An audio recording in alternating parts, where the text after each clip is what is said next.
the 4th year after my death, my grandmother found my old phone and dialed Harry's number. "Harry, Helen, it's been 4 whole years and now you decide to call me? What's the matter? The sugar daddy ran out of money. If you're broke, go sell yourself. Stop pretending to be pitiful with me. Let me tell you, I don't want to see you for even a moment, not even in death." On the other end of the phone, my grandmother was stunned, her hunched figure appearing particularly lonely. She held the phone delicately and asked, "Harry, did you have a fight with Helen? I can't find Helen." After my grandmother spoke, her cloudy eyes looked around the empty room, and she murmured as if remembering something, "Right, Helen is dead, gone. How could I forget again?" Chapter 1. Perhaps because I couldn't bear to leave my grandmother alone, I stayed by her side even after my death. Unfortunately, my grandmother developed Alzheimer's disease and often forgets that I'm already gone. This time, she had another episode and wandered off to the park, forgetting the way back home. The stubborn old lady sat on a bench, muttering to herself, "It's all right if I can't find my way. Helen will realize I'm not home and come find me." My spirit remained by my grandmother's side. Even though she wasn't far from home, I couldn't guide her in the right direction because she couldn't hear me speak. As the sun began to set, I, as a spirit, grew increasingly anxious. An elderly lady nearing 80, if she didn't return home in time and spent the night alone in the park, she wouldn't be able to cope. Fortunately, it seemed that my grandmother also realized this. She looked around at the dwindling number of people and finally stood up. Approaching someone, she grabbed their arm and asked, "Have you seen my granddaughter Helen?" I knew that once my grandmother started talking to someone, they would soon understand her situation and most likely take her to the police station. Once she reached the police station, my grandmother would be safely returned home. Unfortunately, my grandmother asked the wrong person. Because the person she grabbed was none other than Harry. Harry looked at my grandmother, his tone tinged with impatience. "Where did Helen go? Why are you here all alone? It's so late, and she lets an old lady like you stay in the park alone. It's probably another." Chapter 2. He didn't say those last few words, perhaps out of consideration for my grandmother. But I knew what he meant. He wanted to say that I must be fooling around with some other random guy. See, even after 4 years of my death, this man's disgust for me hasn't diminished one bit. My grandmother didn't understand his meaning and was actually happy to see Harry. "Harry, it's been so long since you've come to my house for a meal. Aren't you the one who loves eating my dumplings the most? Tomorrow is your birthday, come to my house and have dumplings. You young people should treat each other well. Helen, that girl, is good at everything, but she likes to keep things to herself. When Helen went out today, she even mentioned buying you a birthday gift. She wants to surprise you tomorrow." It turns out my grandmother's memory was stuck on that day. Back then, we were still deeply in love, just like any other passionate couple in the world. And his little mistress hadn't appeared yet. What a pity.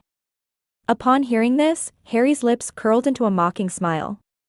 "Grandma, that's not fun. Helen and I have already broken up. You say she went out to buy me a birthday gift, but I'm afraid she bought a birthday gift for some other man." My grandmother was taken aback. "You broke up? But Helen never told me." "Harry, don't be angry. When Helen comes back, I'll give her a good scolding." The sight of the little old lady getting angry was incredibly adorable. I wanted to hug her and tell her not to be angry, but my spirit passed right through my grandmother's body. After 4 years, I still haven't gotten used to being just a spirit. Chapter 3. Harry laughed even harder. Clearly, he didn't believe my grandmother's words. "I've told you, we really broke up. If all of this is just a trick taught to you by Helen, I'll forgive it this once. Please, don't mention her name in front of me anymore." Just then, 2 middle-aged women from the same neighborhood walked over and saw my grandmother's surprised expression. "Auntie, it's so late, why haven't you gone back home? Did you forget where you live again?" After speaking, one of the women sighed and shook her head. It's really pitiful, this old lady relying on her granddaughter. Little did we know, her granddaughter passed away 4 years ago, leaving behind only this old lady. Yes, I passed away 4 years ago. I remember that birthday 4 years ago, when I happily went out to buy him a gift, only to see him in the mall with another woman, being all affectionate. In a daze, I walked out, and then I received a private message from a stranger on a social media app. When I opened it, there was a selfie of a girl wearing a man's white shirt, lying on a disheveled white bedsheet in a hotel. Along with the photo, there was a sentence, "They say little mistresses can't compete with heaven-sent ones. Do you think I, as a little mistress, can compete?"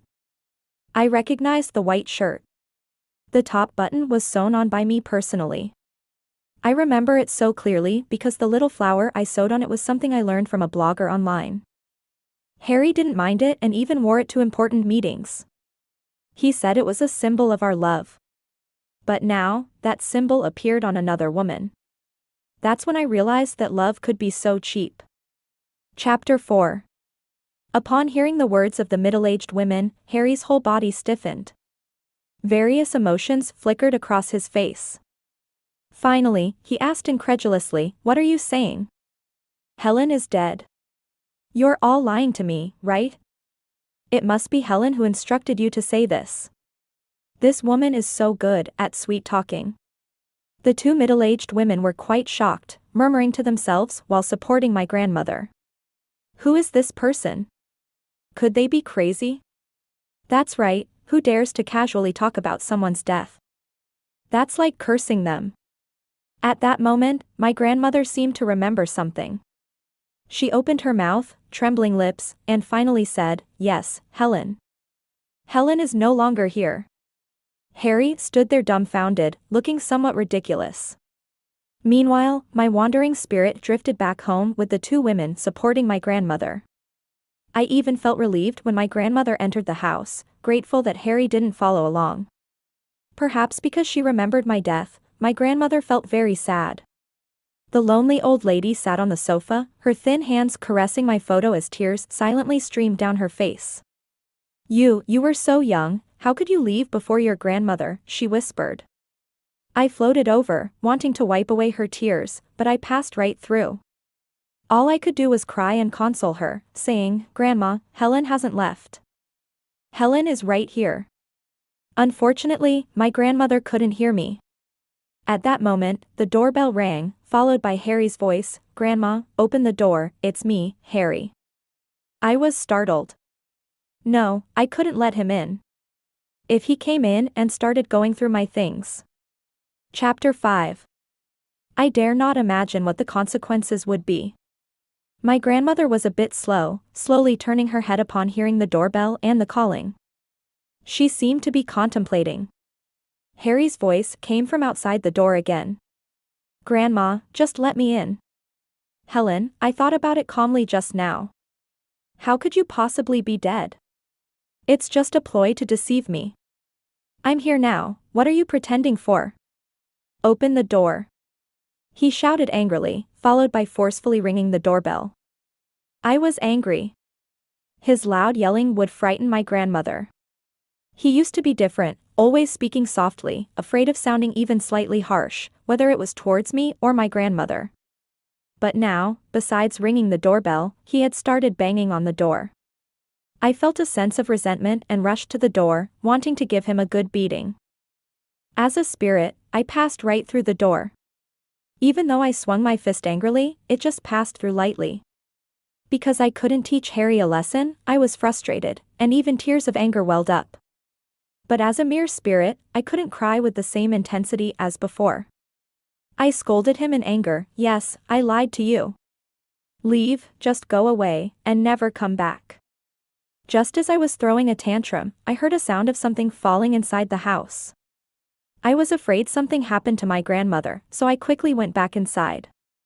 Luckily, my grandmother was sitting safely on the chair, but the photo frame in her hand had fallen to the ground. She looked as if she had just woken up, staring at the fallen photo frame, bending down to pick it up. Then she held it in her hand, repeatedly wiping my photo with it. "It's dirty." Helen loved this photo the most. Thankfully, it didn't break. Yes, this used to be my favorite photo. Because Harry took this photo for me. In reality, I wanted to tell my grandmother that this photo is no longer my favorite. My favorite one is with you, in your hands, the photo of you and me together. Chapter 6. At that moment, after my grandmother finished speaking, she trembled as she stood up and placed the photo frame back in its original position. She stood there quietly, a smile appearing on her face once again. I sniffled, unsure whether this illness that the little old lady had was good or bad. Look, her condition has been deteriorating recently, and she has forgotten that her Helen has already passed away. At this inconvenient time, the front door was knocked once again. My grandmother responded, "Coming, coming." After saying that, she slowly made her way to the door. As the door opened, Harry's face, filled with anger, was still clearly visible. "Where's Helen?"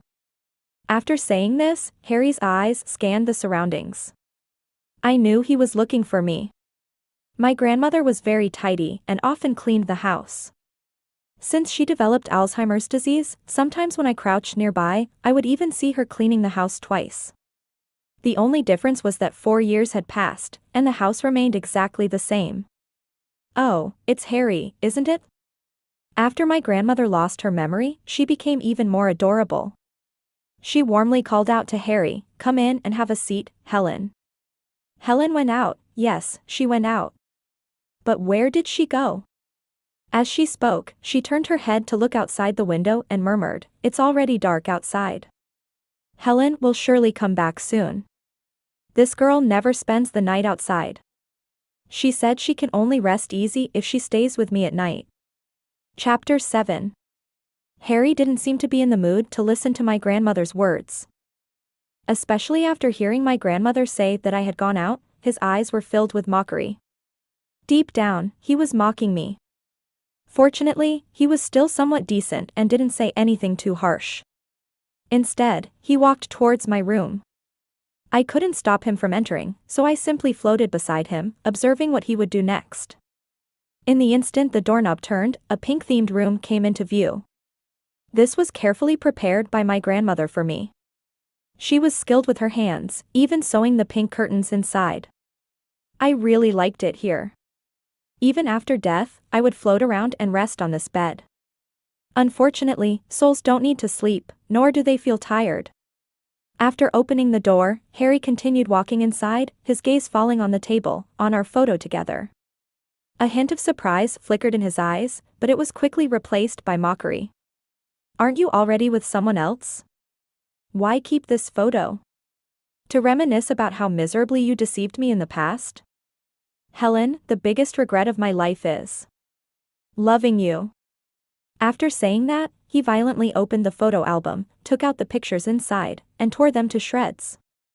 He even felt unsatisfied and angrily threw them on the table. I pouted, "Clearly, it was you who betrayed me first. Why are you feeling so aggrieved and angry now?" My grandmother stood at the door, holding a glass of juice, and asked in a daze, "Harry, what are you doing?" Because she was angry, the little old lady's steps became agile, and she angrily placed the juice on the counter. Seeing that Harry tore apart the photo of him and me, she immediately confronted him. "Harry, you're her boyfriend. How could you do such a thing?" Chapter 8. Grandmother also knew that Harry wouldn't have acted this way before. Back then, he was very gentle. The acquaintance between Harry and me was purely accidental. He was the heir of the Smith Group, while I was just a newcomer who had just entered the workforce. The Smith Group was almost every fresh graduate's dream in City A. High salary, good benefits, and a place where you could boast about getting a job at class reunions. And I happened to be one of the lucky ones who got an internship through campus recruitment.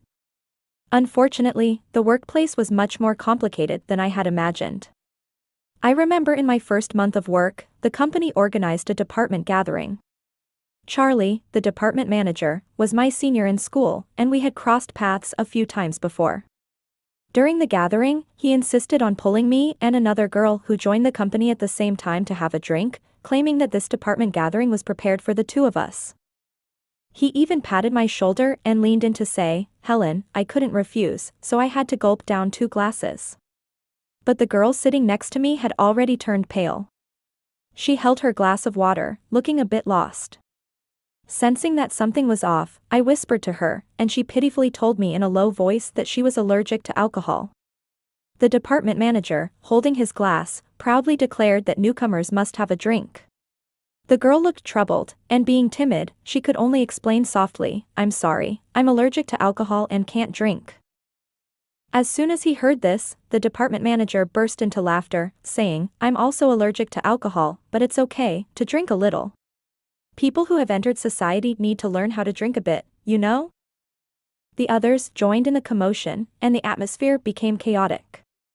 I don't know where I found the courage, but I stood up to shield her from the alcohol. "Charlie, she really can't drink. If it's absolutely necessary, I can drink this glass for her. What do you all think?" Chapter 9. And so, amidst the commotion caused by those people, I ended up drinking 6 glasses in a row until, in the end, I felt dizzy. As I leaned back on the couch to rest, I noticed Harry sitting next to me. He sat there quietly, his handsome features and cold expression captivating. Perhaps due to the alcohol, I mustered the courage to stare straight at him, while he held his glass, looking equally interested in me. Our eyes met, and I knew that it was the feeling of attraction. Even when I was drifting in and out of consciousness, I couldn't help but wonder how there could be such a good-looking man. The next thing I knew, I found myself being pressed against the wall in the restroom. Being drunk, my body felt light and floaty. In a daze, I saw Charlie pressing against me, reaching for my pants. Fear startled me and brought some clarity to my senses as I started to resist. "Senior, what are you doing?" Charlie was no longer the smiling and friendly person he appeared to be earlier. Instead, he wore a lecherous expression. "What am I doing?" "Of course, I want to be intimate with you. Helen, Senior likes you. Just look at how beautiful you are. How could Senior not be attracted to you? I promise that if you go along with me, I'll assign the next project to you, and once it's done, I'll promote you to be a team leader directly." After Charlie finished speaking, he started to bring his mouth closer to my face. I felt weak all over, but I continued to resist with all my strength. I didn't want my life to be destroyed by such a scumbag. "Let go of me. Charlie, what you're doing is illegal. Help. Someone, help." My voice wasn't very loud, but the noise outside was quite loud. Just when I was about to resort to desperate measures, the noise from outside suddenly disappeared. Then, the restroom door was kicked open. I saw a tall and upright figure appear, followed by a powerful punch landing on Charlie's face. That person embraced me and we escaped from that hellish place. And that person was Harry. Oh, how charming he was back then. Chapter 10. At this moment, Harry had a stern face as he coldly watched Grandma trembling as she cleared the remnants of photos from the table. "Grandma, I'm not her boyfriend anymore. We broke up a long time ago. She betrayed me." Grandma froze for a moment before responding, "Helen wouldn't betray you. Out of 10 things she says, 9 of them are about you. She remembers your favorite dishes, and even though she can't cook, she insists on cooking for you." Grandma's voice was interrupted by the vibration of Harry's phone. I accidentally glanced at it and saw 2 words displayed on his phone screen. "Maggie."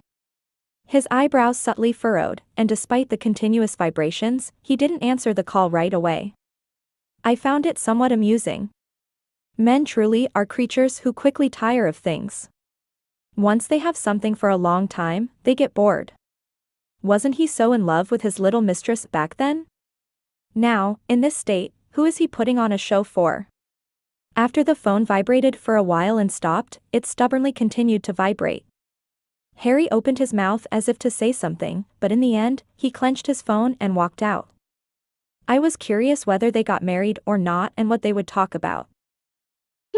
I think I must be really bored to want to know these things. So I followed Harry as he floated out of the room and out of the door. "Hey." His voice was as pleasant as ever. Back then, I would often close my eyes and lean against his chest, listening to his magnetic voice echoing in my ears. Turns out, he could also be so gentle with someone else. A voice came from the other end of the phone, "Harry, why haven't you arrived yet?" Without any hesitation, Harry replied in a gentle tone, "I know, I'm coming right away." Indeed, he loved her. Just like before, whenever Maggie called, he would come running. Chapter 11. After hanging up the phone, I saw the man in front of me hesitate at the door. Grandma sat on a chair, still unable to understand why Harry, whom I liked so much, broke up with me. She had a somewhat melancholic expression. Harry just glanced briefly before closing the door. Then he walked towards the direction of the elevator. As he reached the elevator, I originally wanted to go back and accompany Grandma, but I caught a glimpse of him taking something out of his pocket. Wasn't that my phone held in his hand? That despicable thief. When did he steal my phone? Angry, I pounced towards him, still passing through his body. The elevator door opened, and he stepped inside. I angrily sat on his shoulder and cursed loudly. "Harry, I can't believe you have such a habit. This is theft. Don't you understand that you should go to the police station to eat? I advise you to return the item right now, or I'll curse you to death. Do you understand that you're a thief?" Despite my roaring, he couldn't hear me at all. Instead, he put the phone in his pocket and casually left the residential area, getting into the parked Maybach at the entrance. The contents of the phone were what I was most worried about. Although I didn't want to see them being affectionate, I still had to follow and get into the car. But the destination was not his house, it was a hotel. Looking at the familiar place, something in my body seemed to awaken and caused a sharp pain. Why here? Why did they choose the hotel where we used to stay as their dating spot? And it was the same place where he was supposed to propose to me. Watching him get out of the car, I loudly questioned, "Harry, aren't you disgusted? Can't you choose a different place?" Only when I floated in did I realize that it wasn't a date they were having, but an engagement. Maggie was wearing a light blue fishtail dress, looking like a princess from a fairy tale. See, fairy tales are all lies. The princess and the prince are the real pair. Chapter 12. Maggie happily greeted him, "Harry, where did you go? I couldn't find you anywhere." The Maggie in front of me had a bright smile, and even her tone of voice was gentle and soft, completely different from when she used to talk to me. As she spoke, she reached out her hand, ready to hold on to Harry's arm. I thought that after so many years, and now that I'm no longer human, I should be more accepting.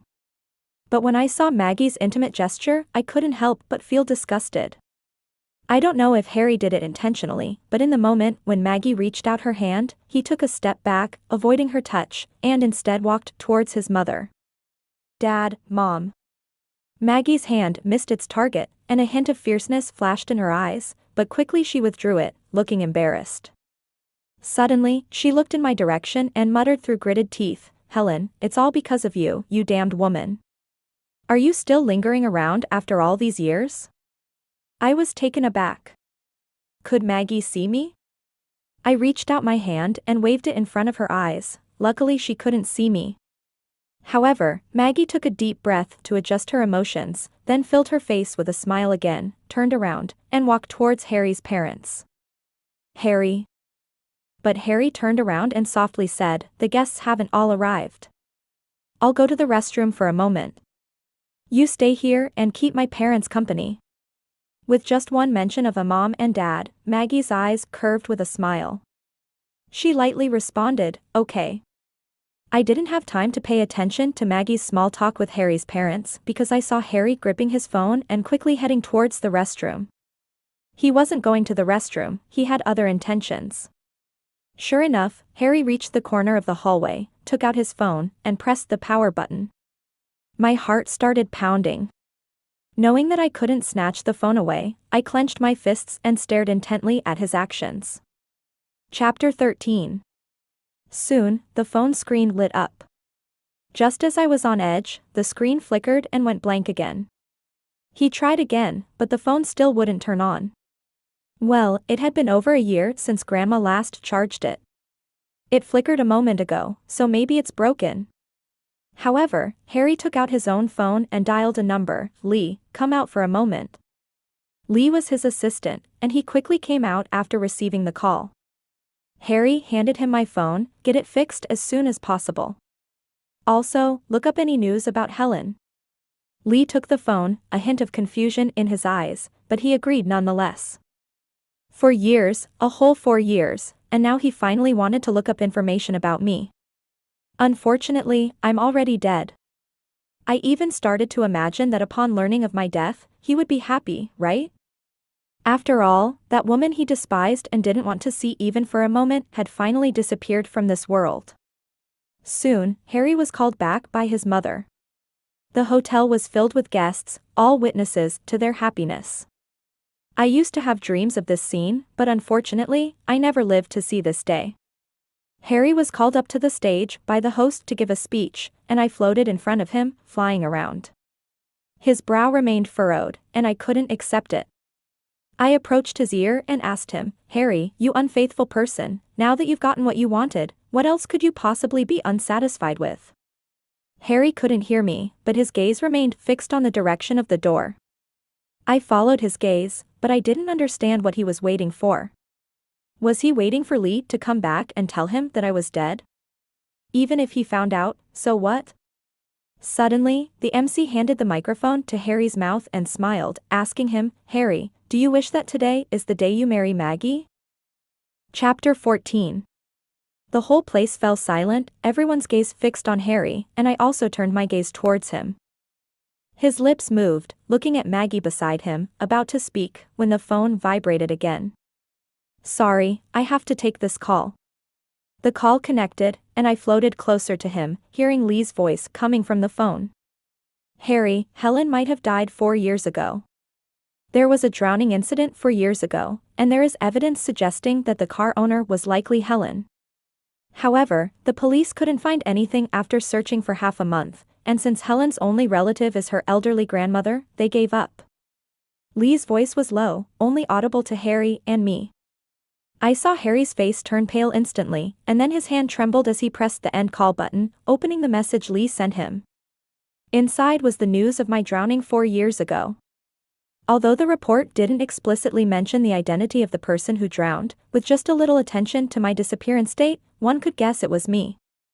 I moved closer to him, trying to blow his hair up, and said in a playful tone, "See, they say I'm dead, and you still don't believe it? Oh, Harry, why are you still the same as back then? No matter what I say, you never believe." As soon as the words left my mouth, Harry spewed out a mouthful of blood. The bright red blood splattered on the red carpet, disappearing in an instant. Panic spread through the crowd, and even Maggie was stunned. Harry, who had just finished coughing up blood, fell straight to the ground. "Harry!"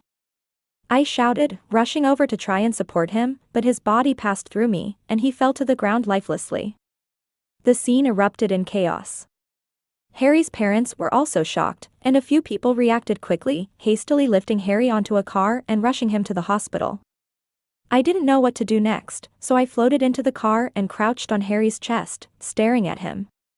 "Harry, didn't you say that even if I died, you wouldn't spare me a second glance?" Chapter 15. When Harry woke up again, I was floating around the room, bored. The VIP ward was different from a regular ward, it had a lot of space, and I could do a few somersaults without any problem. Upon seeing Harry wake up, his parents quickly rushed in, followed by Maggie. His mother asked with concern, "Harry, what happened to you? Have you been working too hard lately?" Harry smiled and replied, "Mom, I'm fine. Can you all leave? I want to rest quietly for a while." Maggie opened her mouth, wanting to say something, but ended up leaving with Harry's parents. The room instantly became quiet again. Suddenly, Harry lifted the covers and struggled to walk into the bathroom. I initially wanted to follow him, but then I felt it might be inconvenient. However, strange sounds came from the bathroom. Curiosity drove me to enter. I saw Harry crying with red eyes. Although he was trying to hold back, tears still poured out uncontrollably. Eventually, he started dry heaving. I have experienced that feeling before. When someone is overwhelmed with sadness, they vomit. "Harry, did you know I died? Aren't you even a bit happy?" After he finished vomiting, Harry freshened up and dragged his tired body back to the hospital bed. For some reason, Harry fell asleep, and I, lying beside him, also fell asleep. I was awakened by Maggie's voice. She was still speaking innocently, showing concern. Harry responded with a few words, and soon Lee also entered the room. Upon seeing Lee, Harry asked, "Take me to the place where she had the accident. Also, arrange it, I want to know what really happened in that car accident." Maggie's eyes flickered with a hint of panic upon hearing his words. Although it was only for a moment, I still caught it. Regarding my death by drowning, I actually don't remember it very clearly. Perhaps because I'm just a soul, I have only recently started remembering bits and pieces of my time with Harry. Chapter 16. Harry and Lee left, and I saw Maggie quickly make a phone call, looking quite strange. So, I followed along as I floated out. "Did you handle the matter as I asked you to?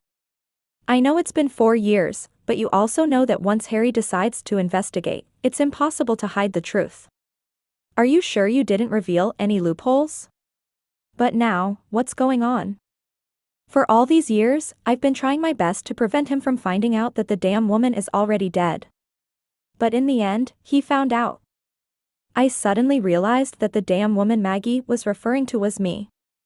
I was furious, ready to lash out at her. "You're the damn woman. Wait, does this mean that my death wasn't an accident, but rather a carefully planned scheme by Maggie? How dare she commit murder?" I angrily lunged towards Maggie again and again. But I was only passing through her, back and forth. In the end, I grew tired and decided to follow Harry, wanting to see the place where I died. After all, I heard that my body still hasn't been recovered. How pitiful. As I floated into Harry's car, I happened to see Lee handing him the repaired phone. Talk about bad timing, I experienced it firsthand today. With a heart as cold as ashes, I watched Harry open my phone and enter the unlock password. Unfortunately, he guessed it right again. The password was his birthday. If only I hadn't died so suddenly and had the chance to change it, I would never have let him succeed. Soon, he came across the private messages on my social media, seeing Maggie's provocations towards me and the photos she sent me. I floated right in front of him and scolded, "You despicable man, can you see it now? It was you who betrayed me, not the other way around. You slept with someone else. Ugh. How disgusting." After reading the messages, Harry's hands trembled uncontrollably. Finally, he closed his eyes in anguish and asked, "Helen, why didn't you tell me back then? It's all my fault. It's all my fault." Yes, it's all his fault. Chapter 17. Actually, I also asked him back then. On the day after Maggie sent me the photos, I went to his office and interrogated him, saying, "Harry, did you fuck Maggie?" But Harry suddenly changed and sneered at me, saying, "So what if I did? Helen, who do you think you are? Why should I report everything to you? Don't think I don't know what you've been doing behind my back.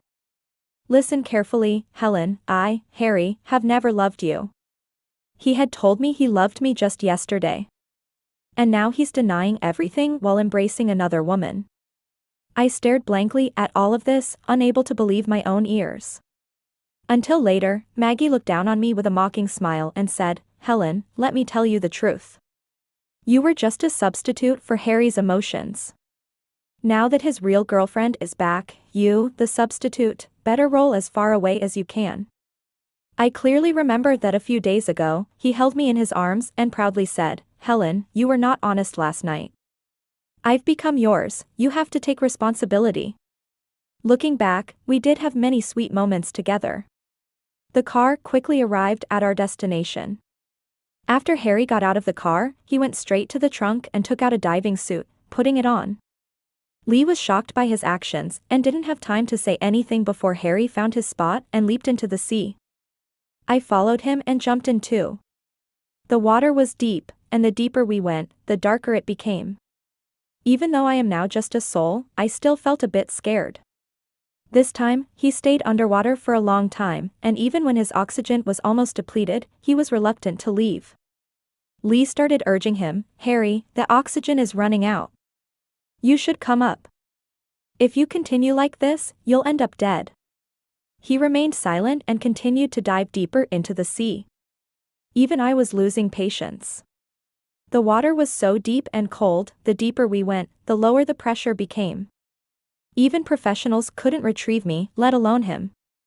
Just as I was about to float back to the shore, I heard Harry's trembling voice saying, "I found it." Chapter 18. Following the direction of his flashlight, I saw a sunken abandoned vehicle at the bottom of the sea. The car body was entangled with seaweed, and the strong pressure had shattered the glass, turning the inside of the car into a playground for fish. And at that moment, I saw only my bare bones. Harry quickly swam over, standing there as if he couldn't believe his eyes. Then he quickly unfastened the seatbelt on the skull and carefully removed the seaweed entangled on it. When he saw the diamond ring on the skeleton's finger, Harry choked out, "Helen." How ironic, that ring was the one he used to propose to me, the one he gave me, and now it was seeing me in this state. At that moment, the warning sound indicating that the oxygen was about to run out started to ring. I started to panic, urging him desperately to leave quickly, but clearly, Harry couldn't leave because he didn't have enough oxygen to sustain him. He gently held the skeleton in his arms, whispering, "Helen, I'm sorry for keeping you waiting." Harry was rescued by Lee. When he was brought ashore, even though he was unconscious, he tightly held my skeletal remains in his arms. Harry remained unconscious for 2 days and 2 nights. The first thing he did after opening his eyes was to search for my skull. Fortunately, Lee informed him in time, "Harry, I have properly arranged Helen's remains. Don't worry, without your instructions, no one can handle it without permission." Harry nodded, his face ashen. "Continue with what I instructed you to do." Lee left, and I floated in front of him, unable to resist babbling. "Oh, Harry, the murderer is Maggie. How could you not suspect her?" Harry, who was lying down, seemed to have thought of something and slowly got up from the bed, step by step walking towards the corridor. There were very few people on the VIP ward floor, and as soon as he stepped out, he heard Maggie's voice on the phone. "If he finds out, neither of us will survive. Everyone involved with that woman back then has been taken care of." I knew Maggie's good days were coming to an end. Sure enough, the next moment, Harry's eyes turned bloodshot, and he approached Maggie as if he wanted to devour her. Seeing Harry in this state and recalling their phone conversation just now, Maggie seemed to be frightened as well. She timidly called out, "Harry?" Chapter 19. As soon as the words fell, Harry immediately lunged at her, gripping her neck tightly against the wall. "Why did you harm Helen? Why did you deceive me? And deceive her too? Clearly, I meant nothing to you. Maggie, I trusted you so much, I'm going to kill you." His grip tightened more and more, and Maggie's face grew paler, struggling to breathe. I was stunned. What did Harry just say? He said they meant nothing to each other? I don't believe it.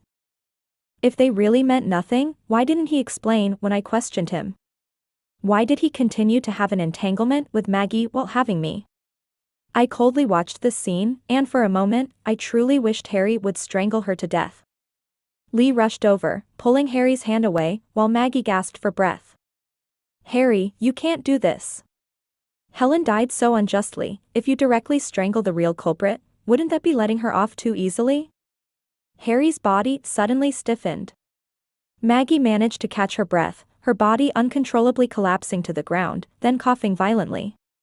After she finished coughing, tears streaming down her face, she pleaded, "Harry, I'm sorry.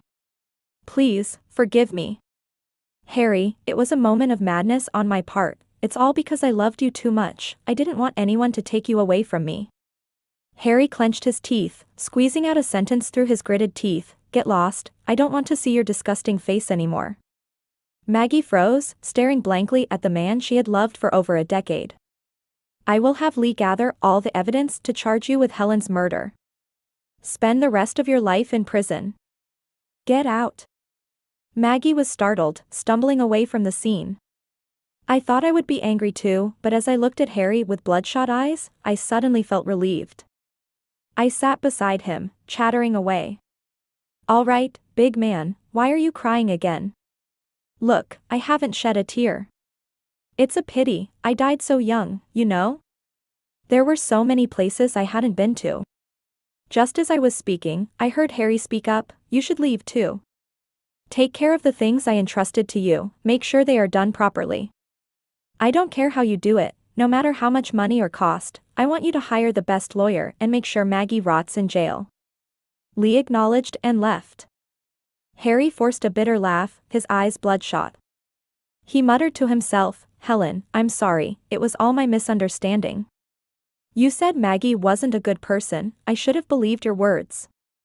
Chapter 20. Actually, during the 2 days that Harry was hospitalized, I went home to visit my grandmother. The little old lady seems to be doing fine. A few elderly ladies from the community came over, all of them toothless, sitting in the house chatting and looking happy.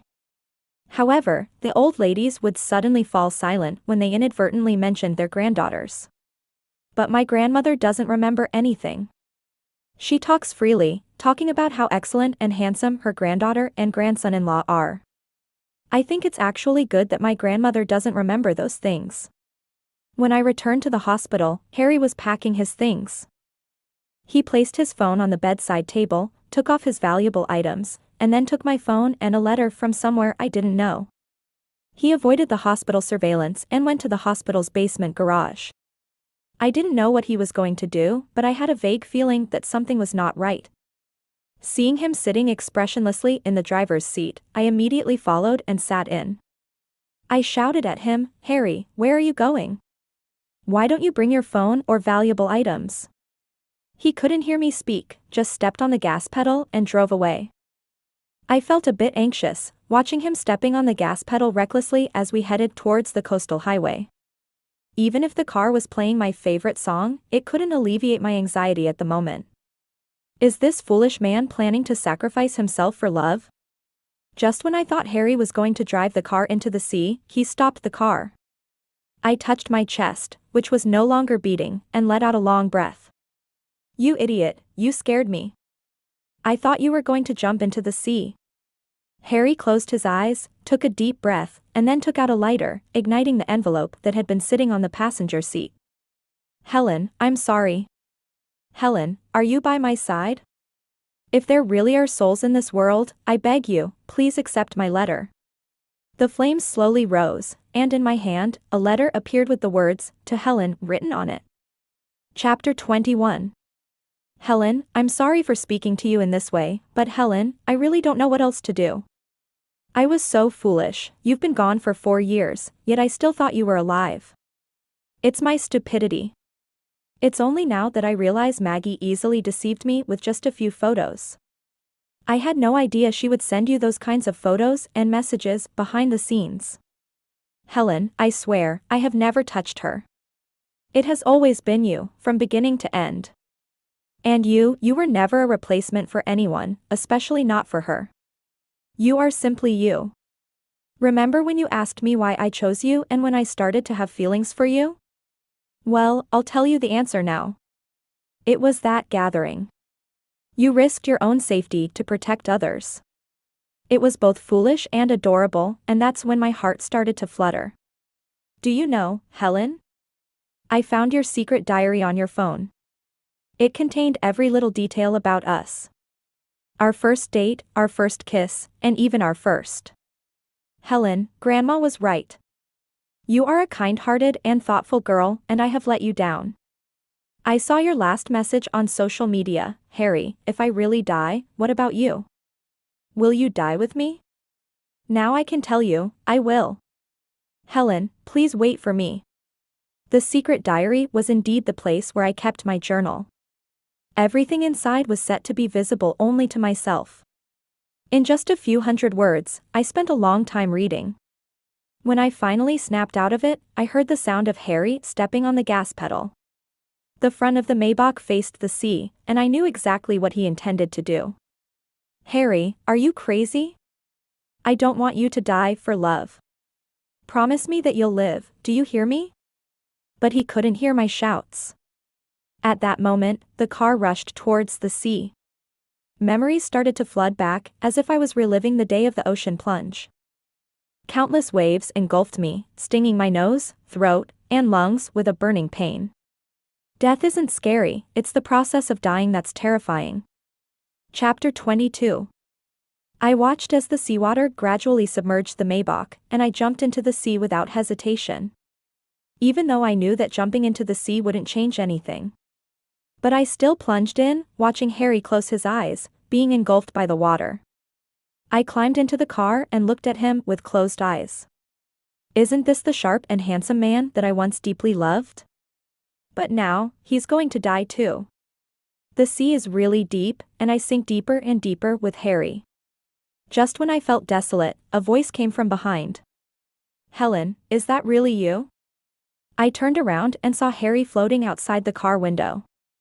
Looking back at the other Harry still inside the car, I understood that the one outside was his spirit. It's me. Harry looked at me, his face filled with joy. He asked, Helen, can you take me away? Take him away? Of course, I can't. I shook my head. No, you can't die, Harry.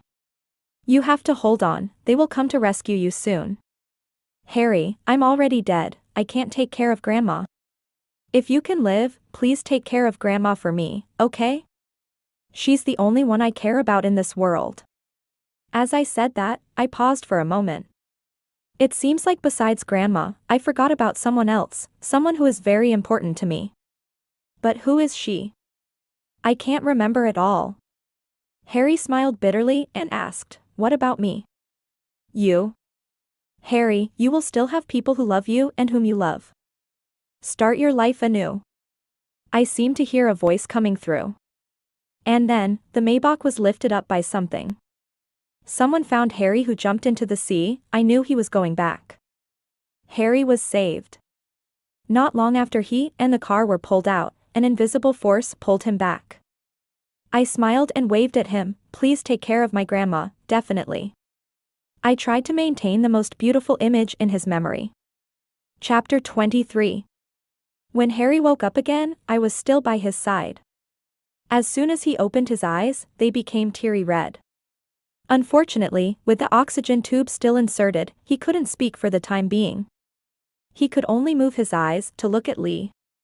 Lee understood what he meant and leaned closer, taking out his phone and lifting his hand. Harry typed 2 words on it, Grandma. He still remembered that he wanted to help take care of my Grandma. Lee glanced at those 2 words and immediately understood. Then he closed his eyes, tears of regret streaming down his face.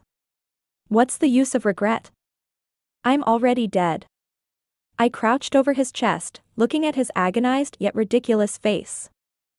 Actually, I should be laughing at his choice of that woman, laughing at his agony, laughing at him deserving to feel so miserable. But I couldn't help but sniffle, feeling incredibly sad. I stayed by my Grandma's side again. Harry didn't break his promise, he found the best caregiver for my Grandma, and even Lee would keep her company and chat with her. My Grandma lived happily every day, and I floated around in the air, filled with joy. One day, while Lee was telling a story to my Grandma, Harry arrived. Upon seeing Harry, my Grandma suddenly asked, Young man, are you Helen's friend? You're quite handsome, a perfect match for my Helen. Harry smiled and his eyes turned red once again. He hugged my Grandma and whispered softly, Yes, Grandma, Helen went on a business trip to a faraway place. She asked me to keep you company during this time. It turns out my Grandma's condition had worsened. While Lee stayed with her, Harry entered my room once again. Seeing the photo that he had torn to pieces before, his body began to tremble uncontrollably. Luckily, Lee noticed in time and supported him. Harry. Harry waved his hand and said, I'm fine.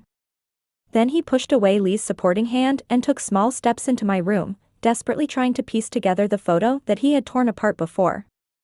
Chapter 24. Later, he found my diary that I had kept in the drawer. When he opened it, he saw his name written on every page, and Harry broke down once again. Because in the diary, I wrote things like, Harry, we're meant to be together forever. Harry, you promised me to love me for a lifetime. Harry, how could you carry someone else while being with me? Harry, will you only be happy when I'm gone? Those were the questions that troubled me before, but now I know the answers. Because of Harry's dedicated care, my grandma was living a happy life. I continued to stay by her side, watching over this lovely old lady. One day, out of the blue, the old lady grabbed Harry's hand and stared at him, saying, "Helen gave birth to a daughter for you." She even took out the ultrasound report that had been buried at the bottom of a box and gave it to him. Harry froze, trembling all over. With a hoarse voice, he asked, "We have a daughter? Grandma, where is she now?" But no matter how he asked, Grandma had no idea. And at that moment, a buzzing sound filled my head. I remembered, the most important person that I had forgotten, besides Grandma, was our daughter. It was his birthday that day, and besides giving him a gift, I was also going to tell him the news of my pregnancy. But the next day, we faced a breakup. The child I didn't originally plan to keep, but thinking about it being a little life, I gritted my teeth and gave birth to her. Little did I know, she was just a few months old when this happened. After my death, Grandma fell seriously ill, and the elderly lady, burdened with a baby, couldn't take care of her properly. In the end, the community decided to send the child to an orphanage. I lost those memories, and I have no idea which orphanage the child was sent to. Next, I witnessed Maggie being sent to prison, sentenced to lifelong imprisonment without parole. I know this is the result of Harry doing everything in his power. Maggie can't die, and she can't be released. I also saw Harry having my body reburied, with the tombstone engraved with "Beloved Wife Helen." Chapter 25. Maggie, who had been imprisoned for 3 years, suddenly requested to see Harry, claiming that she had information he wanted to know. Although Harry had no desire to see her, he was afraid of missing any news about our daughter, so he agreed to meet her. Maggie looked at him through the glass with a silly smile and said, "Harry, I thought I would never see you again." "I still don't understand, what did she have that I didn't?" Harry's patience had run out, and he said disdainfully, "What about the news you mentioned? If it's just useless talk, then there's no need to say anything." Perhaps afraid that Harry would truly leave, Maggie suddenly spoke up, "I know you still have a child." Harry clenched his fists tightly. "Tell me, where is the child? What have you done to our child?" Maggie chuckled as if she had gone mad, muttering to herself, "I had everything, I just wanted a man. Why did she have to interfere? Why did she have to get pregnant with your child? I could have spared her, but she had to bear your child, so she deserved to die. I really shouldn't have shown mercy back then, spared that old lady and the child." I knew this woman had completely lost her mind. She had become completely insane in her obsession to have Harry. While Harry wanted to continue questioning her, Maggie suddenly coughed up blood. Seeing her in this state, Harry furrowed his brow and asked, "Maggie, what did you swallow?" Maggie, in pain, still had a smile on her face and said, "Poison. I can't be released in this lifetime, but getting them to give me a little poison, how could that be impossible? Harry, I want you to live with regret and loneliness until your death. What I can't have, no one else can have." Maggie died, and the lead to our daughter was lost once again. In the following days, Harry continued to search for our daughter's whereabouts. But it seemed like a cruel joke from fate, as even until Grandma passed away peacefully at the age of 98, he still couldn't find her. The only information he received was that our daughter had been adopted by a wealthy family. Fortunately, Grandma lived a happy life in her final 20 years, and until her last moment, her face was filled with smiles. Epilogue. The day Harry left was the 2nd year since Grandma passed away. The middle-aged man, not even 50 yet, had a head full of silver hair. As his life neared its end, he looked into the distance, filled with anticipation. Whispering words that no one could understand. He said, "Helen, will you come to take me? Helen, why is it that for a whole 20 years, you haven't even appeared in my dreams? Helen." He reached out, grasping at the empty space in front of him.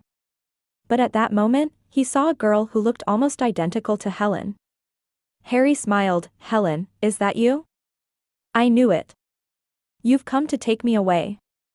However, the girl walked up to him, gently shaking him with concern on her face. Grandpa, what happened to you?" "Hold on, I'll call an ambulance for you right now." In his last flicker of consciousness, Harry still couldn't understand if the person in front of him was truly Helen or their long-lost daughter. But one thing he was certain of, he had hurt her too deeply, and it was unlikely that she would ever come to see him again, even until his death.